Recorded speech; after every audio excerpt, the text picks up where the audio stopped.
Assalamualaikum warahmatullahi wabarakatuh.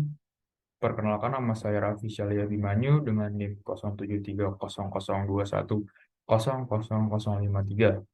Saya di sini akan mempresentasikan tentang UTS Pelatan Tambang.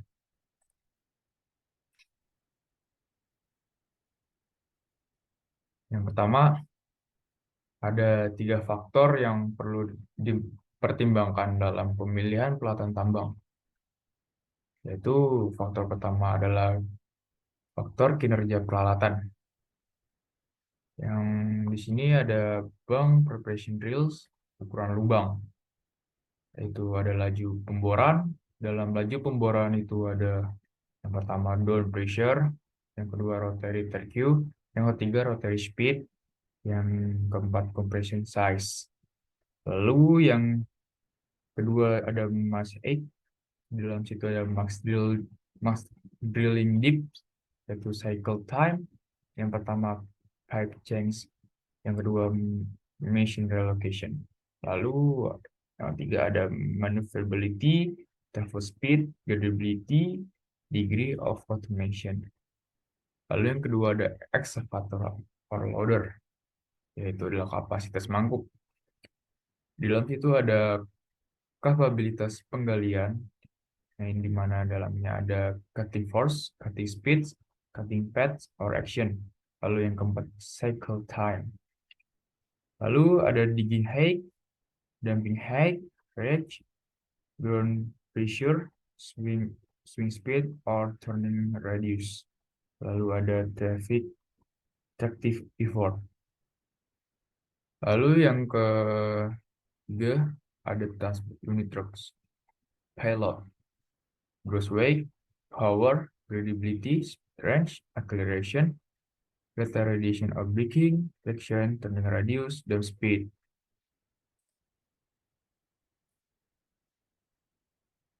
Lalu faktor yang kedua ada faktor design. Yang pertama adalah total power, service life, weight, physical size, stability, ground clearance, ada basic configuration, yang dalamnya ada geometry and linkage, complexity, modular construction. Lalu ada componentry, yang isinya ada proven components, interchangeability units, critical component life. So, ada appearance, serviceability, maintainability, transportability, dan readiness.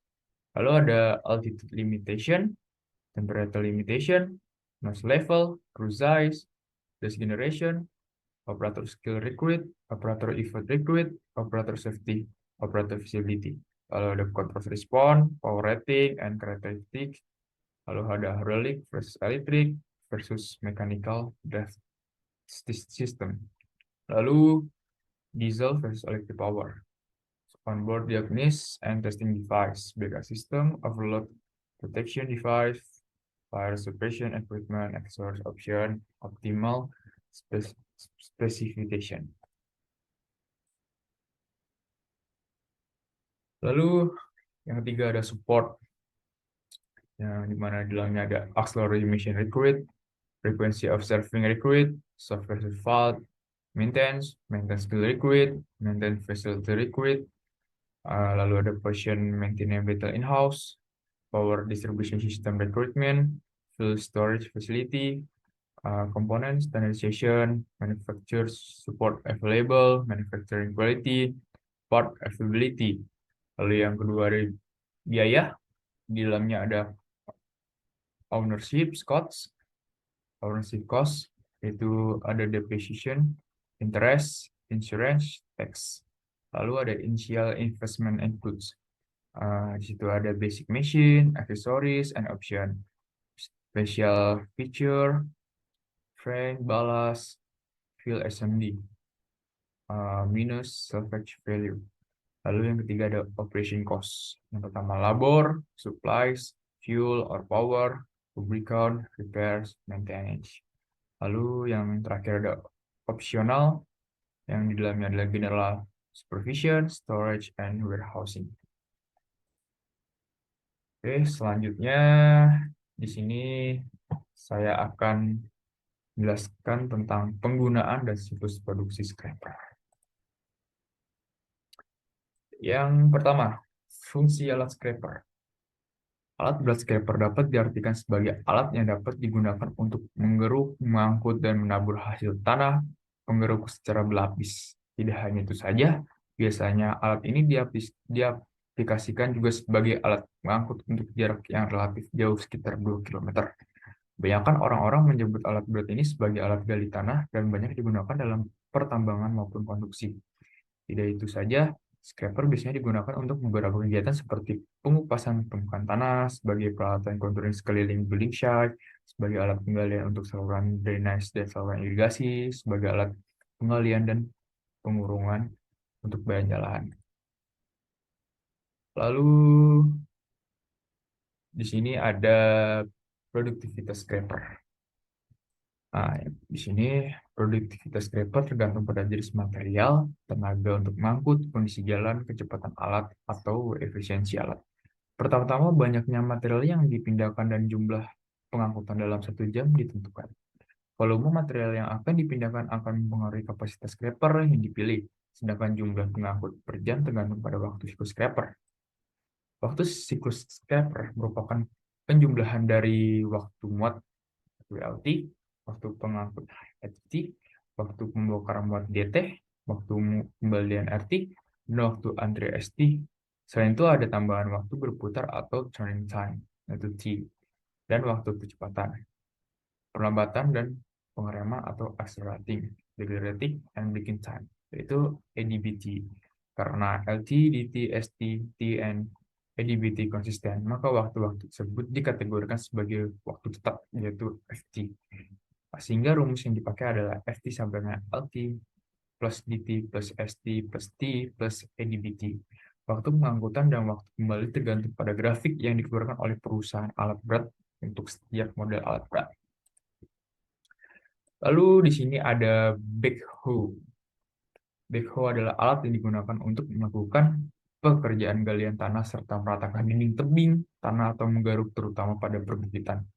Sebagian besar backhoe dilengkapi dengan arms hydraulik dan kabel yang terdapat di bagian depan lengan fungsi untuk menggerakkan bucket agar dapat mengangkat, meletakkan, dan menggaruk material. Kebanyakan pompa hidrolik dikendalikan dari gearbox.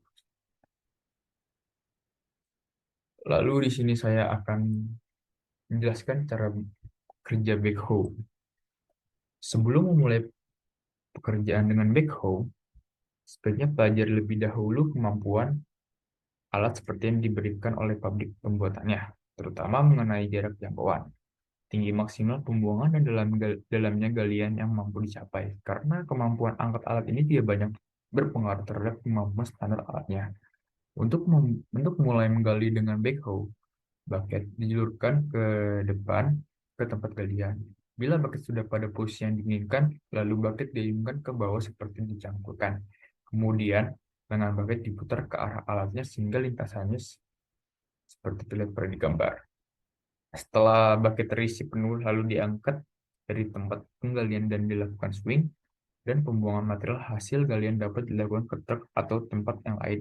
Pada penggalian parit, letak truk traktor harus sedemikian rupa sehingga arahnya sejajar dengan arah memanjang parit, kemudian backhoe.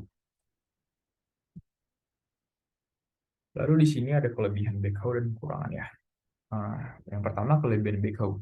Keuntungan backhoe ini karena backhoe dapat beroperasi dengan areal kerja lebih sempit dan menggali sambil mengatur dalamnya galian yang lebih baik. Karena kekakuan konstruksinya, backhoe ini lebih menguntungkan untuk penggalian dengan jarak dekat dan memuatkan hasil galian keruk. Kekurangan backhoe. Lalu kekurangannya, di sini ada ukuran backhoe lebih kecil dibandingkan shovel untuk ukuran mesin yang lebih besar.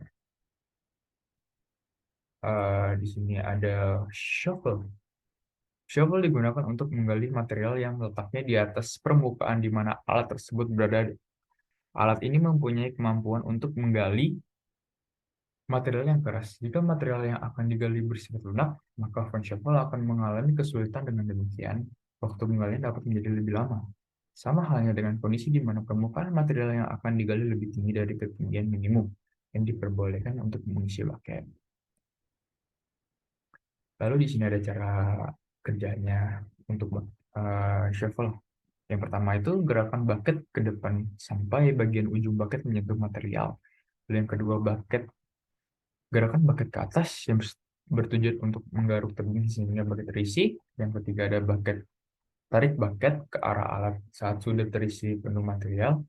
Lalu yang ketiga struktur atas berputar untuk pembongkaran material baik dengan membentuk timbunan ataupun pada truk.